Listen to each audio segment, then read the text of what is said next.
Welcome back, everybody, to Missed Apex Formula E podcast. We are all charged up and ready to go.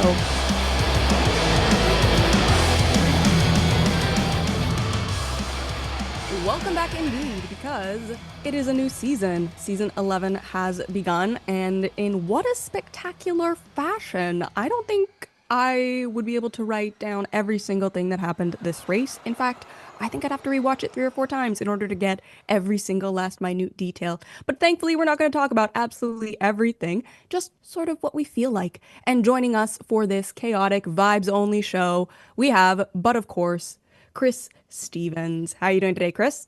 All right, Macy. We waited so long for Formula E to come back, and it was everything we were expecting. It was chaos, it was drama, it was pantomime.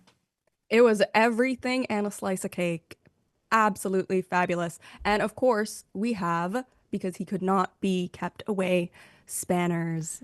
Yeah, I was getting FOMO last season, so I'm all in for this season. I'm not watch qualifying or practice sessions all in, but I was so looking forward to that race. And if you could clip out the long red flag delays, which I think is my biggest complaint, that was absolutely on topic Formula E. So many things happened where I just went, how very Formula E. It really outdid itself as far as just starting the season out incredibly strong. I will say the one thing that I feel like was missing a little bit, and it was because they did improve something in and amongst a number of things this season. The front wings are a lot stronger. So I think we only lost 1 or 2 this time around, which is absolutely spectacular as far as Formula E goes.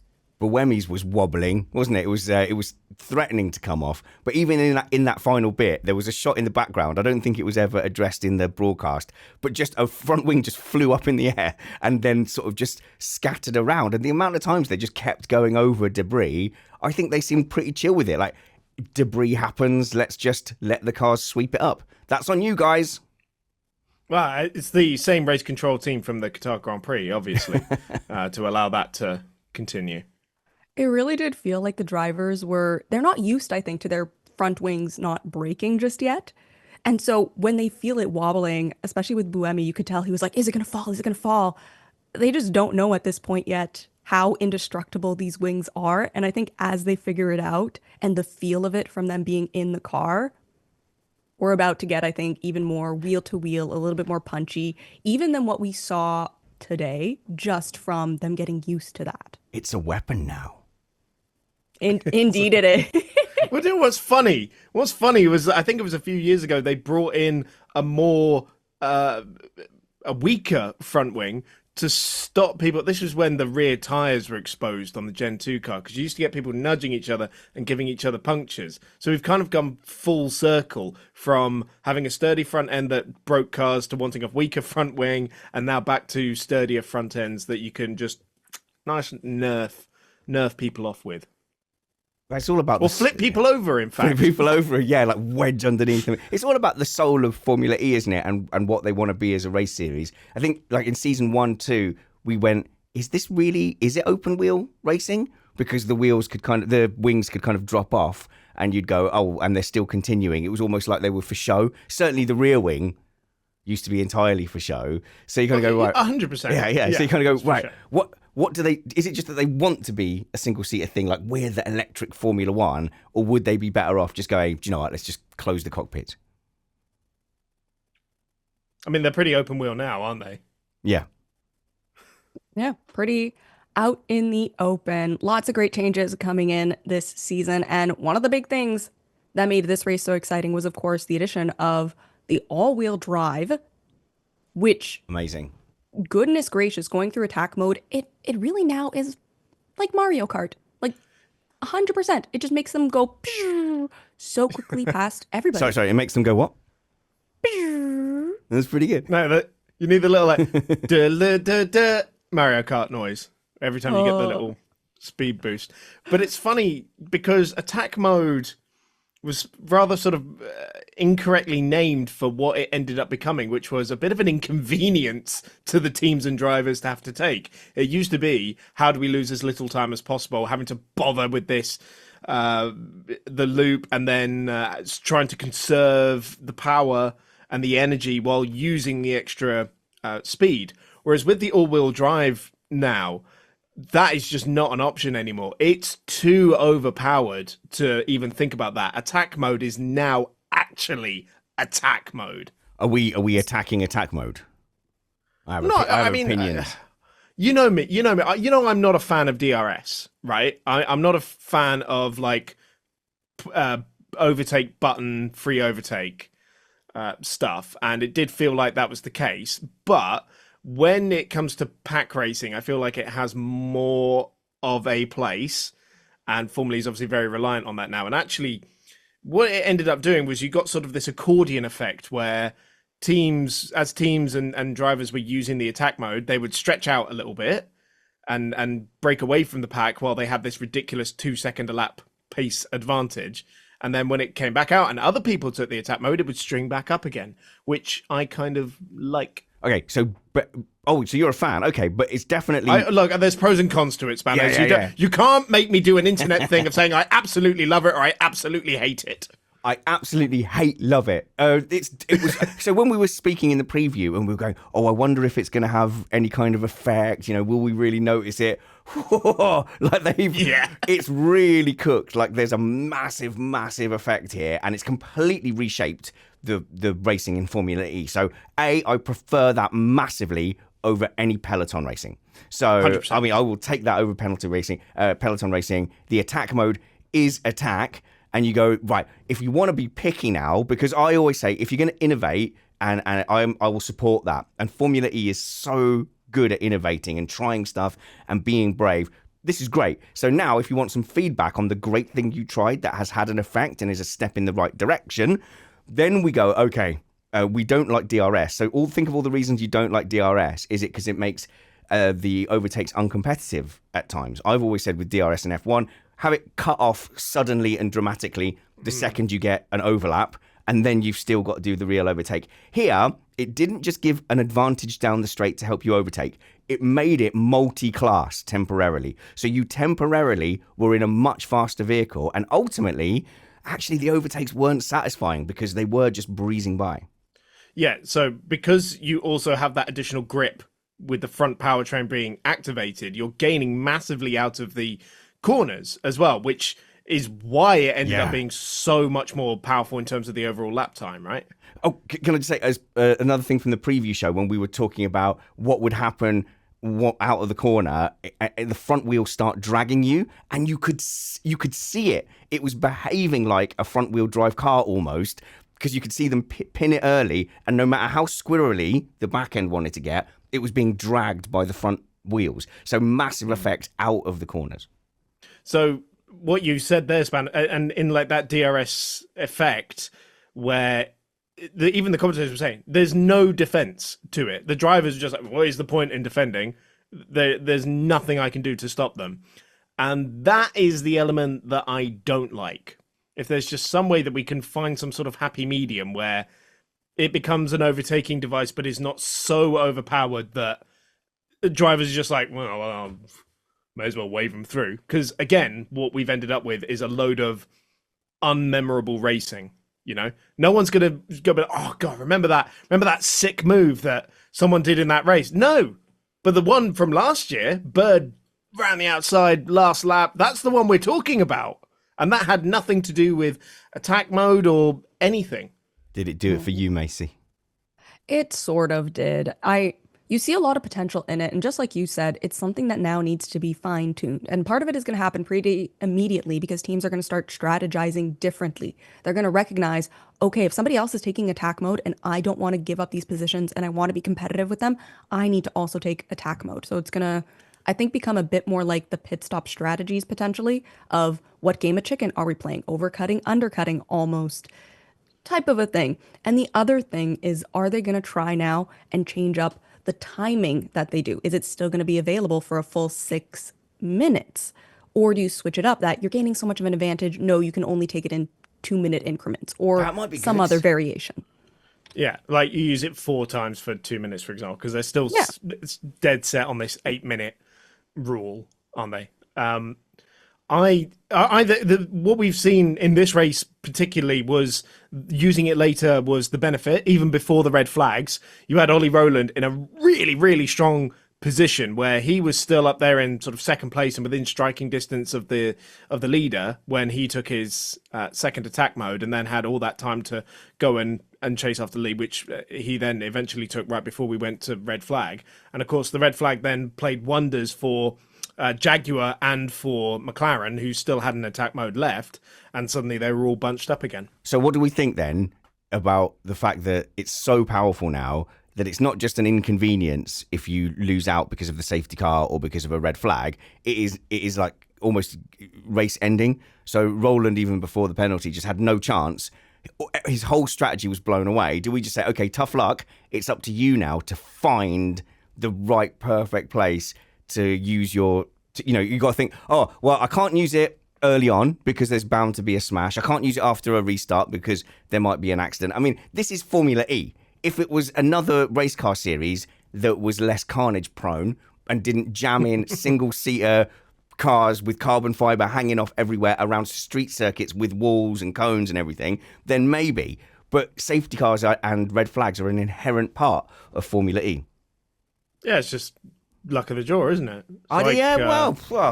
Well, just why race then? Just pull names out of a hat. If it's Spanish, you can say that about anything. You can say that when in Formula One, if you do your pit stop and then a safety car comes out, you're screwed then as well, aren't you? Or the red flags to this extent. Like we saw in Brazil. I feel like it's more.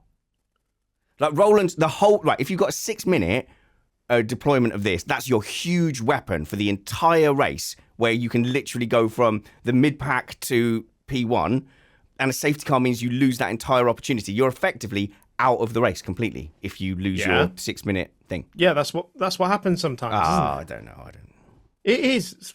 We've seen it in Formula One countless times, and I've seen it in a billion other races as well. It is just the luck of the draw sometimes. Sometimes life is just unfair and unlucky, like me trying to get Taylor Swift tickets and still completely and utterly failing. That is not unlucky. That is delusion. I had one request. Call it what you want. I'm a guest on this show. I'm not intervening on, but maybe we don't talk about Taylor Swift. That was my only note for the entire production. You said wait, and I did. I held back. But now, you know who did not hold back, though? Evans. We have to give him his flowers, and I feel like this is the moment. And yes, it's also a huge part of why we, I think, are going to start loving all-wheel drive, is that you get things like this. Something like this has only happened once prior. This is the second time it's happened. And like, he did a phenomenal job. And already in lap 6, he was already up 11 spots. By lap 12, up to P4. Like, that was a great jump right from the start. The first lap in particular was incredible, wasn't it? Where seas just parted for him going into that one braking zone. He just sailed by everybody. Yeah. And so, it's funny because I saw in free practice he was having this, what was his issue with the emergency braking system, wasn't it? On the rear, yeah. So if memory serves me correctly, this is related to all of the very difficult birth of the Gen 3 car, where in testing they just wouldn't stop, and we saw some pretty nasty behind the scenes shunts. And so after the first race, they introduced this sort of emergency rear braking system, which would then just lock the rear pretty much completely and completely seize it up, so that if there was some sort of systems issue that would stop the car from braking, then this would kick in. But it seems like for some reason it was activating without there being any sort of probable cause. Haven't really seen that before, and so it happened to Evans in free practice. It then happened to him at the start of qualifying, so he never got a lap in. And I was sat there thinking, oh God, this is Mitch Evans once again getting the most rotten luck, because it seems like every year now he has an appalling start to the season, and then goes on a massive rich vein of form that keeps him in title contention, and then misses out by such a narrow margin that you think, God, if only those first 4 races I didn't have a meteor strike me and then an earthquake ruin my qualifying lap. But he's turned it around in the most sensational way, and yet the red flag helped a little bit for sure, because both Jaguars got really lucky with the timing of the first red flag. where they were one of only 4 cars left to still have an attack mode to use, and so he used that to charge up the field. But getting up there in the first place, getting ahead of Cassidy was really important as well. And then in the closing stages, repelling the advances of Antonio Felix da Costa, who's not an easy chap to keep at bay, must be said. And so it might be Mitch's most sensational win today. Right. Ultimately, I'm going to try and poo-poo the win a little bit. Why? Because I'm just going. Why do you want to take our toys away, Spanners? No, I don't know why I'm like this. But I was going to suggest some things, and you can tell me like why I'm wrong. But firstly, there were some really sensational things there. I think you actually underplayed his opening lap, if anything. So into turn 1, it was like the VIP lane. Have you ever had that? Where you're in traffic, and then suddenly the lane just opens up, and you're like, "Whoa, hey!" But that was only 4 of the 10 places he made up on lap 1. So there was 10 places there. And then that key battle with Cassidy at the end, Cassidy ended up really suffering from losing out on that. That was so key because Cassidy ended up going back into the carbon fiber zone. Yeah, and then when the race settled down and everybody else had used their attack mode, you go, actually, hang on a minute. This race it's quite hard to overtake here, isn't it? It is different. Like, this race has been thrilling and exciting. And then we've been in the chat slating the attack mode, kind of going, oh, is it too much? Then when it settles down to normal, you kind of go, oh, I wish someone... Oh, has anyone got any more of that attack mode? I'm feeling all hungry for some attack mode. Can I have some more? But like, it was a sensational... Whatever I say next doesn't dismiss that I'm saying it was a sensational victory. Okay, because so far, all you've done is back up my claim that it was absolutely brilliant, and yet you claimed that it was actually rubbish and not impressive at all. Well, I need to know Christina's view before, I need to know how much I'm upsetting everyone. Oh my word. Go on. Oh, I think it's a phenomenal drive, and quite frankly, I'm very much looking forward to them putting out that Mitch Evans on YouTube, here's his last to first drive, because again, there was so much going on that I think, again, we probably missed out on some little details of how he got to that point. Yeah. And it just, that he's a guy you should be watching, but when there's that much going on, you sometimes miss a little bit here and there, but just absolutely phenomenal of a drive.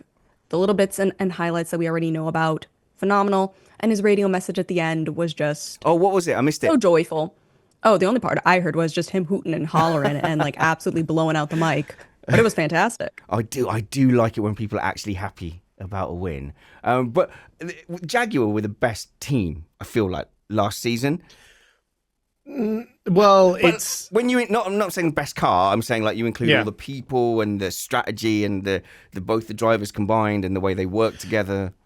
Throughout the season, I'd be inclined to agree with you, yes, because they had both Mitch and Nick up there for the whole season, whereas Antonio in the Porsche only came up sort of halfway through. And they used to have this beautiful coordination between the two drivers as well, like the win in Monaco, for example, prime example of that. And also, I feel like with Jaguar, you have to pick one. I feel like you have to have... Yeah, I'm right, aren't I, Christina? But they don't. They don't. They kind of refuse to. As a fan, you have to pick one. And yeah. And Cassidy's got like the better name by far. So I think I was Team Cassidy. Okay, fine. But also, I will say that just because they had the best car last season, because we've introduced an entirely new car, it's brand new powertrain. So, and because there's so many changes, it isn't necessarily a crossover. You expect Jaguar to be competitive, for sure. But, just to sort of stamp that and say, oh, they have the best car, which just it doesn't exist in Formula E. Okay, so to start diminish... Oh, go on. Sorry.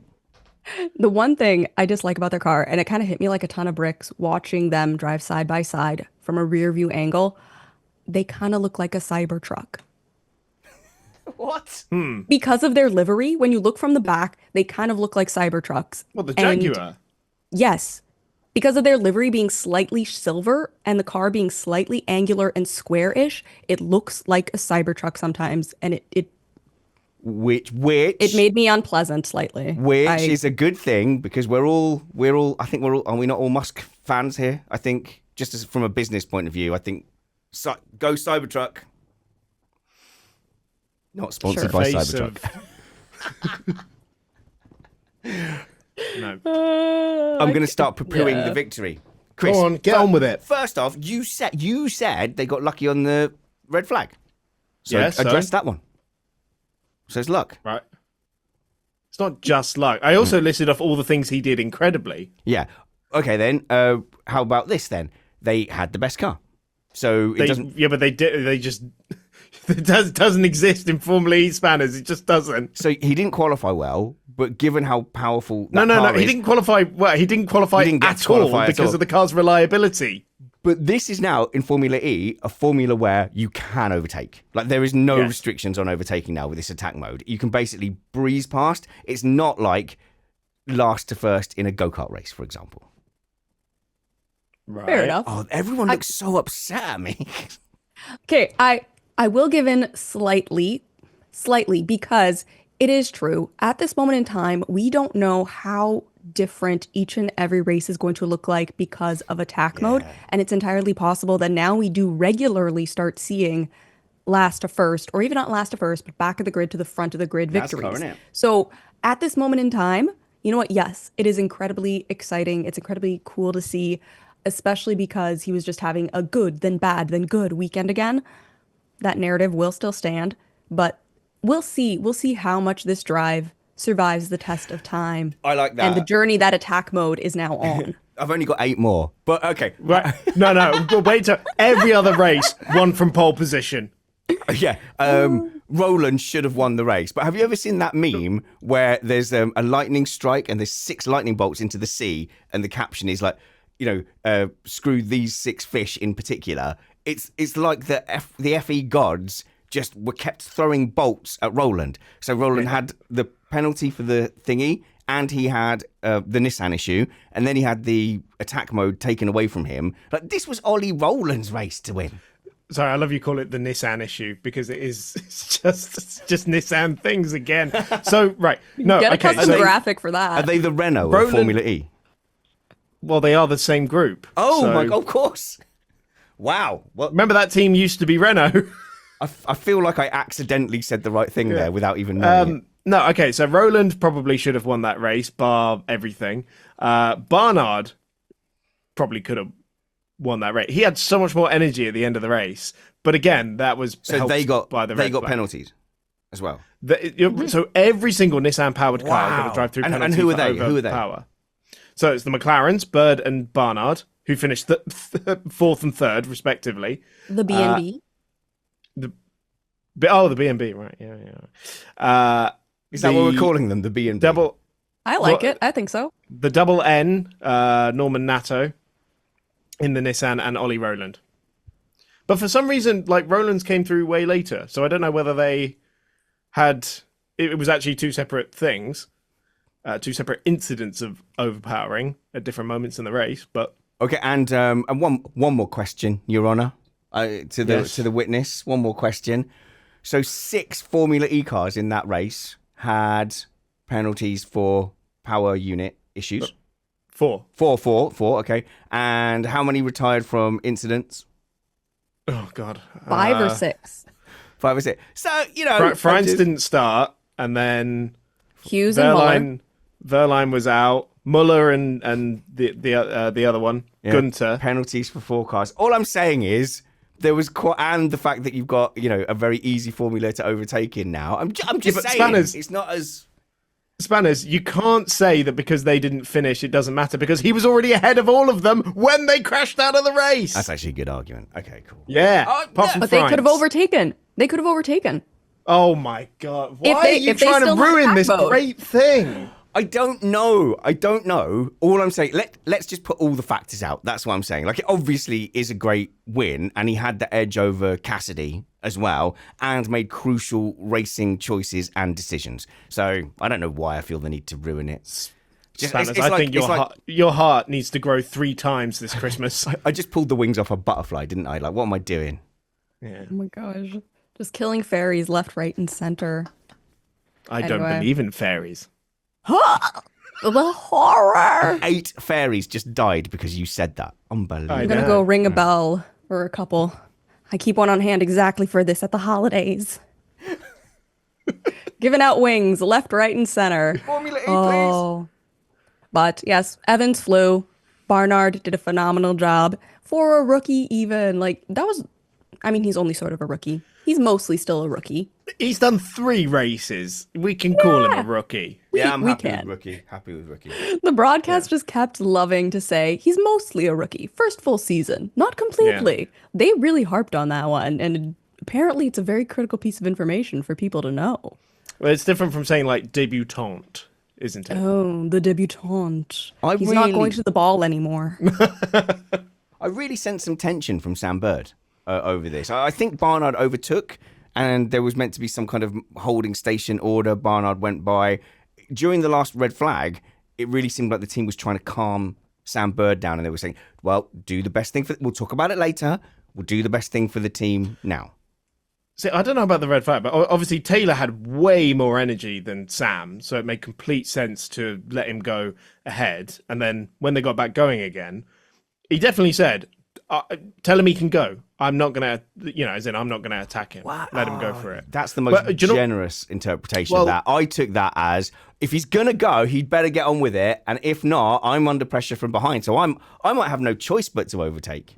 Well, maybe. I don't know. It's one of those things where in about 2 weeks' time, when the team radio compilation comes out, we'll get more answers to it, because we hear about, probably 1% of the radio traffic, if that. And those compilation videos actually give you a lot of crucial context for the races that are missing during the live. So definitely I'll go back and watch those and have some answers for you in the new year. I've just got a small one to keep an eye on, right? In the post-race chummy, they're all talking outside the garage. Barnard grabbed Sam Bird's shoulder and was really kind of yeah, mate, we got this great result. He was so happy. Bird didn't acknowledge that. Didn't look him in the eye, didn't turn. Watched the broadcast back and just focused on DaCosta. And it seemed very cold to me. I've done passive aggressive. I know passive aggressive. And that was passive aggressive. Okay, well, look, Taylor had every reason to be happy.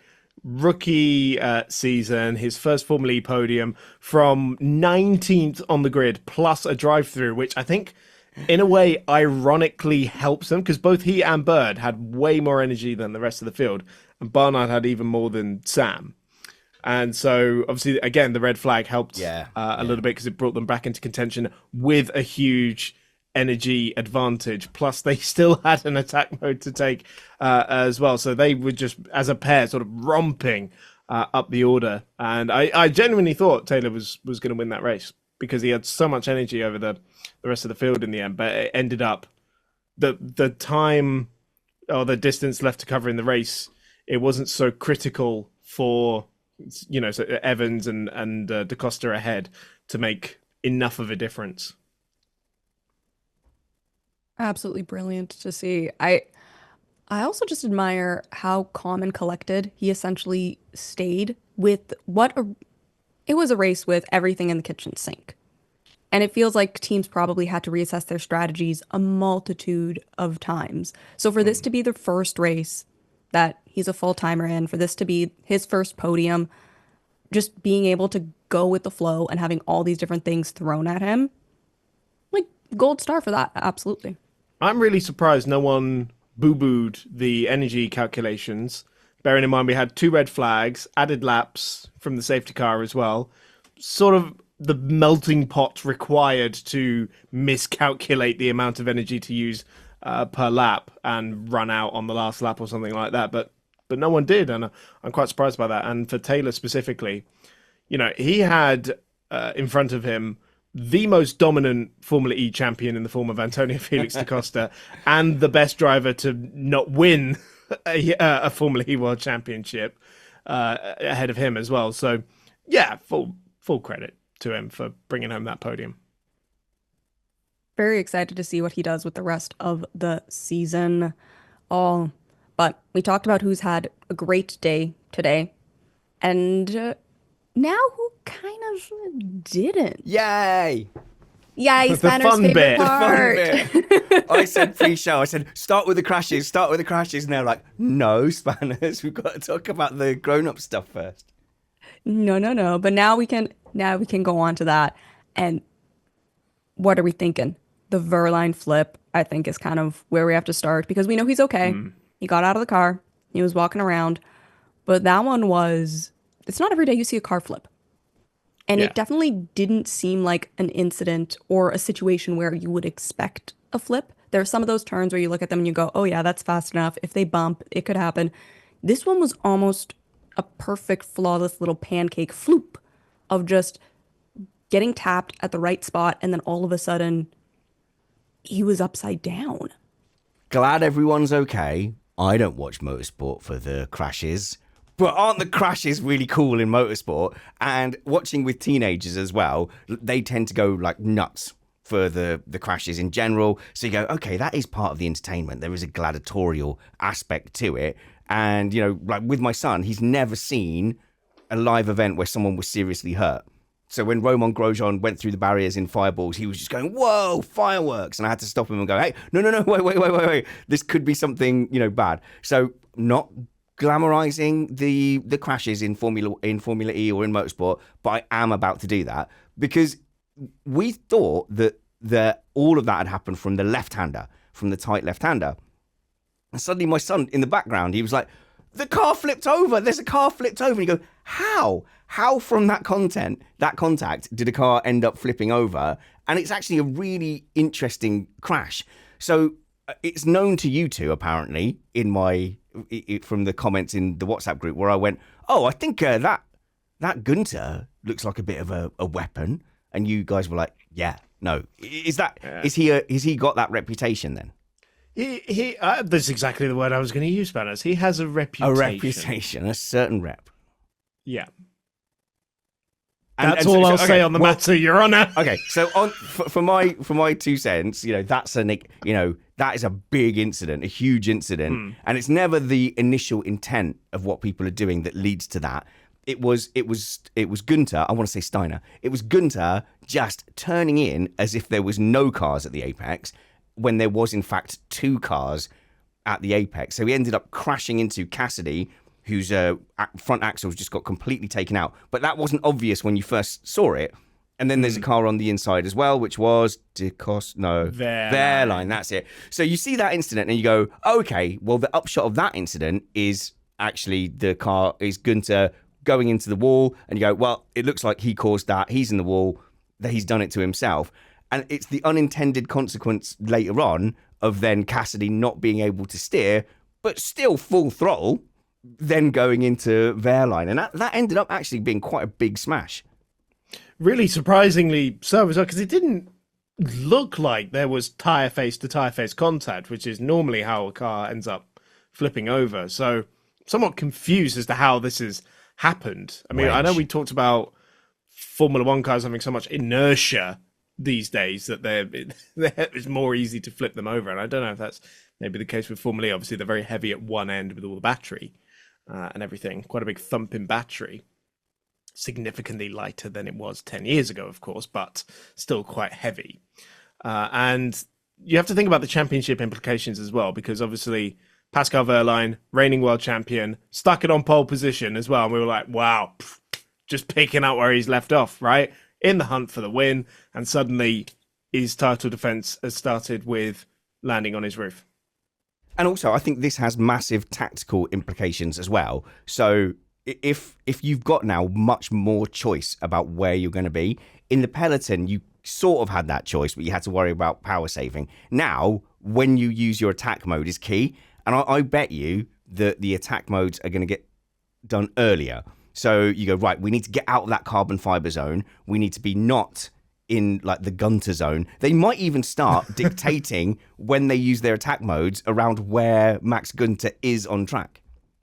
I will say Max Gunter is not the only weapon on the racetrack. just putting that out there. Tixon was too far back. Tixon was too far back to do anything. Well, maybe. No, there are some further up the field as well. Then, yeah, trust me. Name them. No. Oh my word. Either way, it was one of those moments where, have you guys ever seen like Highway Through Hell or any of those Nat Geo Discovery shows where Is that they a Canadian thing? It's a Canadian thing, I think, yes. Then no. But it's a show where they go through the physics of how massive crashes have happened, but they're with these giant semi trucks, like transporters. And then they show the drawings and the physics of how they're going to pull them out of that situation. And this is one of those incidents where we are very curious. What exactly was the point of contact that initiated the flip? Because I'm curious about that. I think it's just would be interesting to note. But if we're 100%. assigning blame, like look, that is 100% Oh, yeah. on Gunter, Oh, yeah. and then there was this crescendo effect that ended up wiping out Wehrlein. So, but that is again, that's quite typically Formula E. Anytime I tune in, that there's things like that going on. Well, what we talked about this being quite a very Formula E race. I mean, before we even started, we were like, very why, on Formula the grid. On the grid, just sort of going, why are we still waiting? Why hasn't it started yet? Robin Frantz is waving his arms around, going, help me! Okay, so good call though. Obviously, you've got to stop. You don't want a static car on the grid. And again, this is something we were ranting about on the Formula One show. I love race control being able to press a button and they speak to everyone and it's clear. And they used that maybe 4 or 5 times during the race. And also, as a viewer, you get to know exactly what's going on, exactly what's the plan. That is fantastic. In fact, Formula One needs to adopt that immediately. 100%.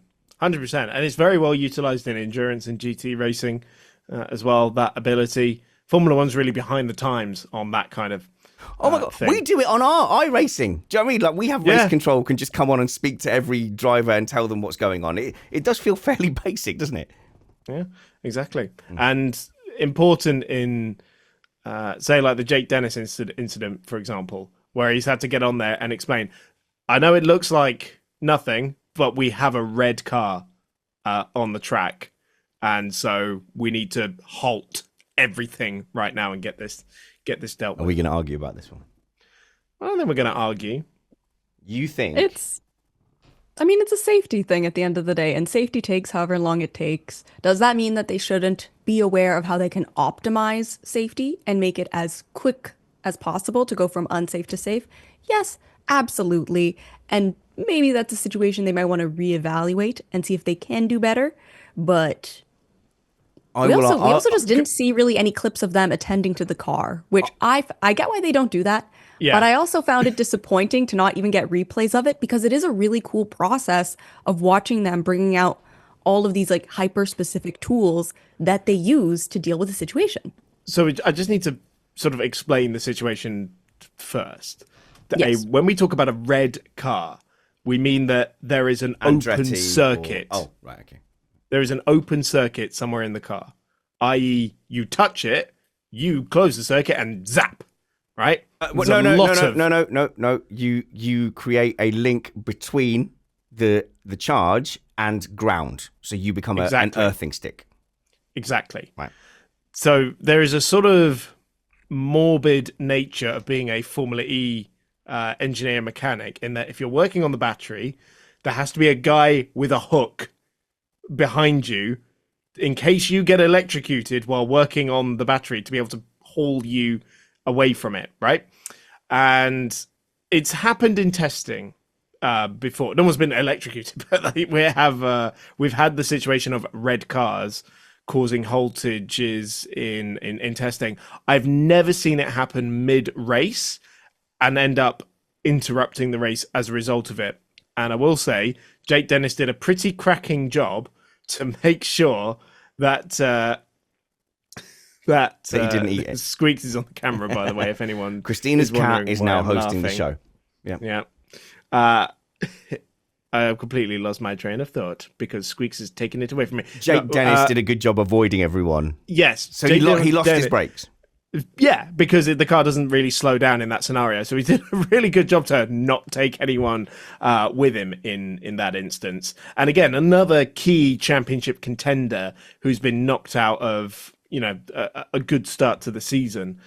Season 9 champion, of course. So another Porsche powertrain. So it seems like neither the Jaguar or the Porsche or the Nissan are particularly optimized yet.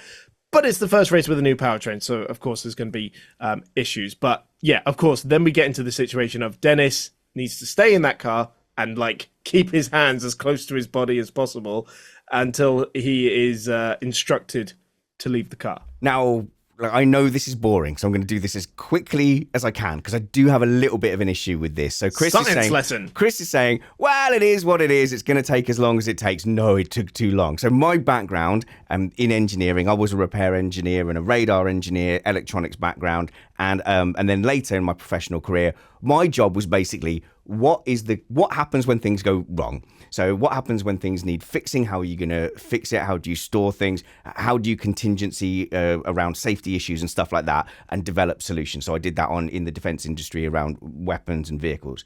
So here, right, the key thing is mean time between failure, MTBF. So how often do you think that fault is going to happen? And what effect does it have when it does happen? So if you think it's going to happen 0 times, then who cares? It's not an issue. If you think it's going to happen once in 10 years and there's a half an hour delay because your procedure isn't there to really sort it out and do it quickly, then that's fine. So if this is the only time that happens, I've got no complaints. If this is a regular feature of the season, then they've messed up their mean time between failure calculations. So if the mean time between failure is 1 race, so it's likely to happen once per race, then they need to come up with solutions. And this is where Chris is wrong. It's not an inherent part of electric vehicle racing. If this was going to become a regular feature, you then go, okay, let's develop our solution. So when they were getting him out of the car, you saw what they did. They put heavy rubber mats down. The charge can't go through. Therefore, he can get out of the car without getting electrocuted, without being a path from the charge to Earth. So if you were going to go, right, we need to get that solved quickly, otherwise this racing series is a shambles. Like, I'm just solutionizing off the top of my head. That used to be my job. A giant earthing stick. So around the track, you have big earthing poles on a reel. You run out, and this is what we used to do with radar transmitters, with a big metal stick on a wire. And you go around touching and discharging everything, and it goes, zzz, zzz, zzz, but then that gets to a level where it's safe. Or you have one vehicle that comes in and scoops everything up and takes it away so that you can get on with racing and sort it out there. You could even have marshals with giant rubber suits. So the same rubber material they use to protect themselves, people come out in giant rubber suits, crane it up and take it off. They haven't anticipated this as an issue. That's why it's taking a long time. There is no inherent reason why it needs to be half an hour. Right, so they do have... it's not conduit suits, it's the non-conductivity grounding suits. I don't know what they're called. Grounding suits, no, maybe. That's a snappier name for it. Grounding would be deliberately taking the charge to a mass. It's more Ungrounding. likely to be isolation, so there's no way the person in the suit can get zapped. Yeah, exactly. Well, you have to have those with big rubber gloves on as well in order to handle the car in the first place. So as I said, it's never happened mid-race before. So your MBPTFG, whatever it is, is literally zero. Yeah. It's never happened mid-race. It's not anymore. Not anymore. No, I know, but it's got to happen for the first time somewhere, hasn't it? This season, it's 1 race. Yeah, okay, fine. But what I will also say, when I say that it's an inherent part of electric racing, I mean the risk of a car becoming live is always an inherent risk with any car that has electrical power involved in it, including Formula One cars, right? So we've seen drivers do the little, earthing jump where they don't make contact with the ground and the car at the same time, right? Yeah. Obviously, in Formula E, it's a little bit more power than what the Formula One energy stores produce. So yeah, I'm sure there are plenty of those things in place already. Do you know what we used to do in the artillery? You're not going to like it. Shoot people? Well, planes. Oh, okay. You can't see the people from the ground. I was going to say, there are people on the planes. No, hammer in a big metal spike, pee on the spike, so it's got a bad grounding thing, and then attach a cable to your metal rod and then go all the way around it. Engineering! Okay, Formula E, you've heard it here first. Pee on a spike and that will solve your conductivity issues. Oh my word. Spanners can be hired for all of your consulting needs. I mean, should you desire them. Yeah. He has opinions on everything and anything. He is qualified. And experience in integrated logistics support solutions. Oh, Yeah. fancy. Mm-hmm. Do you have a LinkedIn they can go to? I did, but I deleted it because I was like, surely my media career will go so well that I don't have to do engineering again. Might have to look at that more. Oh, you never know where you're going to find us next. But for Formula E to find us next, you are going to have to wait close to a month for the next race. Just like every other season, it is far and few between. But in the meantime, we're going to have Q&As. We're going to try and line up a couple fun interviews. So in the meantime, if you have anything you would like us to chat about, don't forget to message us. We have an email. We all have social media. So do let us know any questions you have, any topics. Oh, Yeah, Chris. yeah. No, right. What? So obviously we've got some time with like Christmas coming up, and then Mexico City is on the 11th of January, I think. So let's try and squeeze in like a mailbag or Yeah. something, shall we? Exactly. Okay. We'll so, call it out on the Formula One show as well. Yeah. Yeah. What is the email, Spanners? You made one for. Did you? Oh, I'm gonna make you scroll through the thing. For now, if you do feedback at missedapex.net, that's valid, Good. and that'll come through to me and Matt. Okay. Feedback at missedapex.net for any questions you might have about Formula E, about Gen 3 Evo, about Sao Paulo, about Mexico, about us, and our opinions about Formula E. Can I, slight caveat, so I've stopped taking questions on the main show because, like, who am I? Like, I'm not an expert or anything. So just tell us what you reckon about Formula E and what you reckon they should do. Just say, I reckon the attack mode should be double. I reckon the cars should be made out of Lego pieces because more carnage is better. So just tell us what you reckon about stuff to feedback at missedapex.net. Spanners, if you think them being made out of Lego is going to make them break more, you clearly have never dropped a piece of like quite sturdy, well-built Legos. Sir, I have 2 children. I know what it's like to step on Legos. Oh my word. And I have a Lego water bottle and keychain.